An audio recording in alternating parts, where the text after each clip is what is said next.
गजल का मतलब मुलाहिजा पर जमाल साहब बताओ। दो कदम और पीछे चले जाएं तो नहीं बस ठीक है, कैमरे में आ ठीक जाए। है, ये छोटा है, ठीक है कि लंबाई एक लम्हे उल्फत तलाशता है मुझे, वक्त है वक्त गुजारता है मुझे।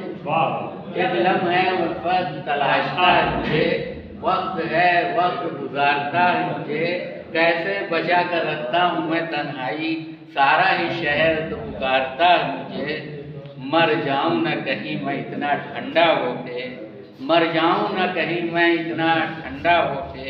यही एक ख्याल तू बालता है मुझे, यही एक ख्याल तू बालता है मुझे।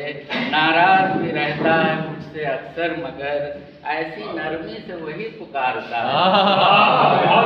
नाराज भी रहता है मुझसे अक्सर मगर ऐसी नरमी से वही पुकारता है मुझे। डूबने वालों में मेरा भी शुमार था मगर उसका ख्याल ही तो उभारता है मुझे। उसी का ख्याल तो था। ये गजल के दो चार शेर और मुलाहिजा करें। अरे